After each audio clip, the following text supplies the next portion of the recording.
4 heures du matin, nuit d'encre sur la côte bretonne. Pour les commandos marines, la journée commence avant les premières lueurs du jour. À bord de ces embarcations, une quinzaine d'hommes cagoulés et armés. Les marins l'appellent l'écume, un nom prédestiné pour ce bolide des mers. Avec une visibilité presque nulle et une mer agitée, piloter un tel engin est une performance. Les commandos marines sont les professionnels des actions coup de poing. Leur méthode, l'effet de surprise, leur force, la discrétion.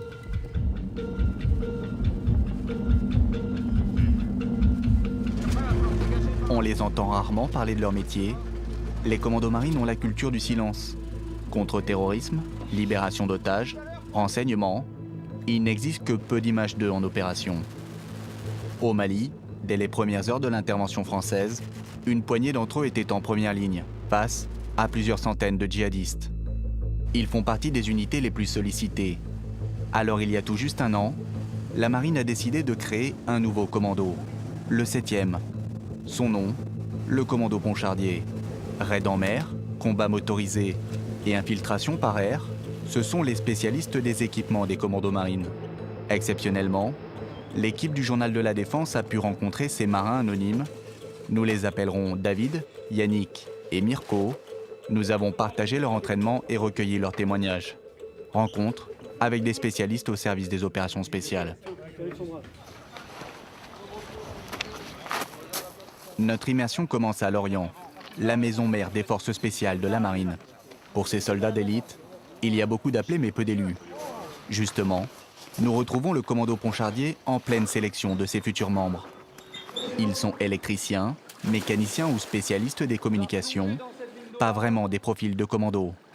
Et pourtant, en suivant ce stage destiné aux forces spéciales, les candidats savent qu'ils choisissent désormais l'ombre à la lumière. À la tête de ce nouveau commando, le Pacha, comme l'appellent les marins. Ce que je leur demande, c'est que, voilà, au coup de sifflet bref, d'être en mesure de partir sur une opération et de s'intégrer à notre esprit, qui est un esprit, on va aller rechercher toujours l'avance par rapport à l'ennemi. Leur mission, les militaires l'appellent l'appui opérationnel. En clair, un réservoir d'hommes à la fois techniciens et commandos, responsable des équipements d'infiltration des commandos marines.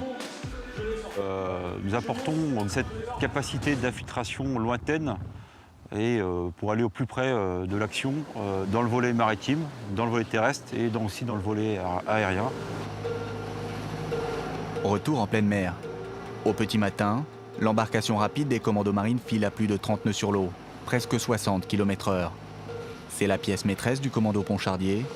L'écume a été entièrement conçue pour les missions des forces spéciales. Avec cette embarcation, les hommes du commando sont capables de prendre la mer par tout temps et de mener à bien une mission d'infiltration ou même une opération d'abordage de navires suspects.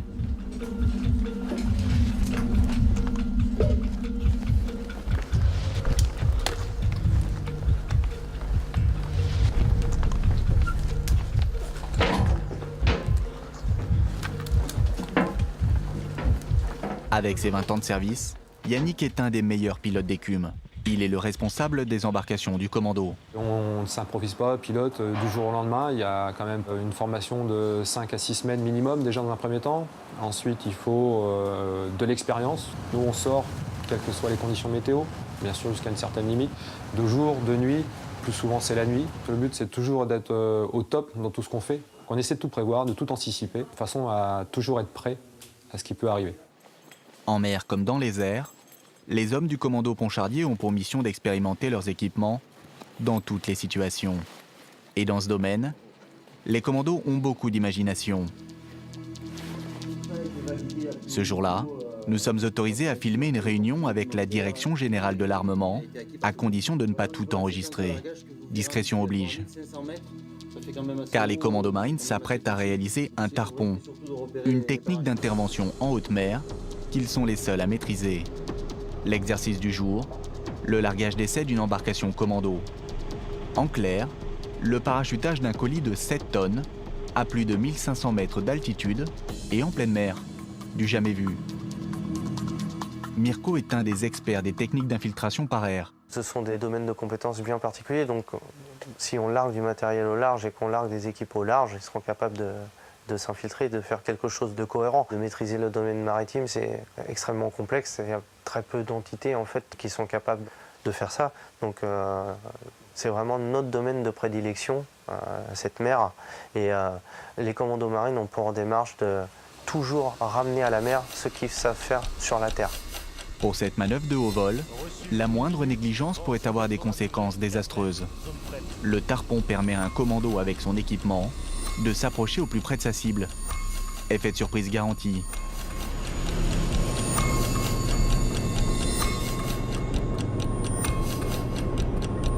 La dernière fois, c'était en 2009. Pour libérer 5 otages retenus par des pirates somaliens, une cinquantaine de commandos marines sautent avec leur matériel en plein océan Indien. Qatar Alpha, embarcation posée et SLE posée.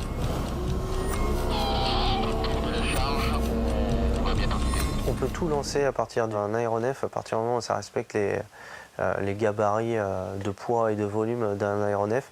On cherche constamment à améliorer l'efficacité et le matériel des combattants qui sont ici. Ce pôle de compétences, parachutiste à la mer, pour faire des mises en place d'opérations, prouve l'efficacité de ces vecteurs et du domaine 3D dans le domaine maritime.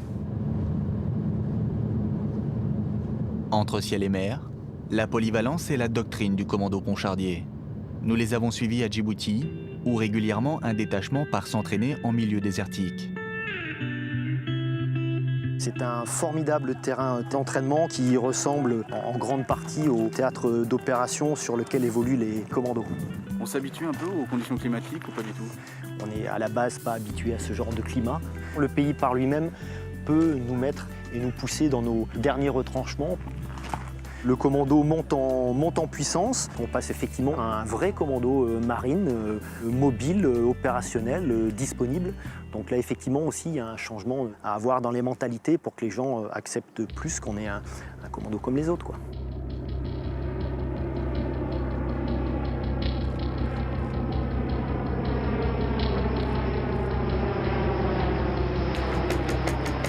Ici, les températures et l'humidité peuvent atteindre des sommets. Le terrain idéal. Car le nouveau commando doit encore monter en puissance et poursuivre la formation de ces jeunes recrues. Saut en parachute, campagne de tir, navigation, les commandos marines développent une palette de compétences parfois exclusives.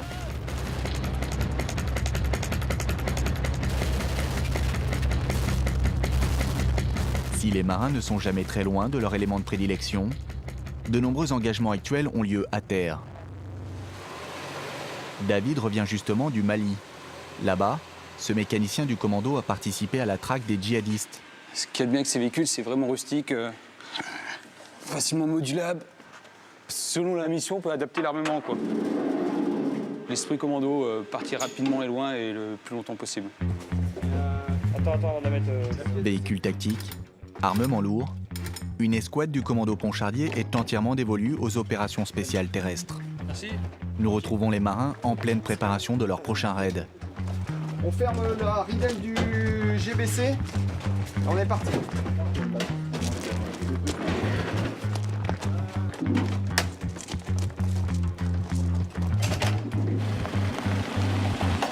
On s'entraîne à faire du tir, on s'entraîne à piloter les véhicules dans des terrains difficiles. On a toujours un stage qui arrive pour toujours nous améliorer. Ma spécialité, c'est mécanicien auto, donc je suis spécialiste dans tout ce qui est véhicule pour les commandos. Et après, la spécialité de mécanicien naval fait qu'on est capable de tout faire. S'il y a le moindre souci sur un véhicule, il faut que je sois capable de diagnostiquer et de réparer le plus rapidement possible. Aujourd'hui, je suis conducteur, mais 5 minutes plus tard, je peux me retrouver avec une arme et défendre ma position si on vient nous attaquer. Dans ces massifs de roches volcaniques, le moindre déplacement est un parcours semé d'embûches. Aujourd'hui, déplacement tactique et tir à l'arme lourde. Et nous allons voir que chez les commandos, même à l'entraînement, la réalité rattrape souvent la fiction. Alors dans ces conditions, les exercices ne souffrent d'aucune approximation.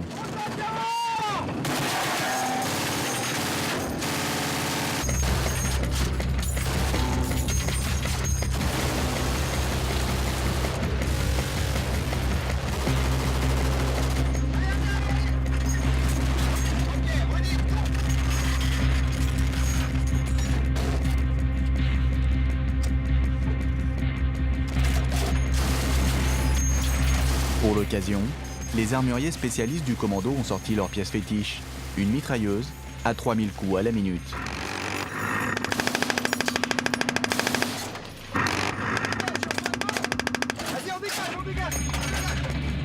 Longtemps, David a fait partie des forces conventionnelles. Simple mécanicien, loin de l'image d'Épinal du commando. Mais la création du commando Pontchardier a fait de lui un membre des forces spéciales. Il faut être assez indépendant et puis un minimum sportif, parce qu'on part souvent sur des théâtres d'opérations assez dangereux. Il ne faut pas paniquer, il faut être professionnel le plus possible. Il y a des liens qui se créent avec les commandos quand vous partez en mission, c'est des liens très forts. Pour grossir les rangs, les forces spéciales de la marine ont fait un choix audacieux. Sélectionner parmi des spécialistes ceux qui seront formés et entraînés aux techniques commando. Une fois sur le terrain, aux côtés des autres commandos marines, ces hommes partagent les mêmes dangers. Impossible de savoir où et pour quelle mission.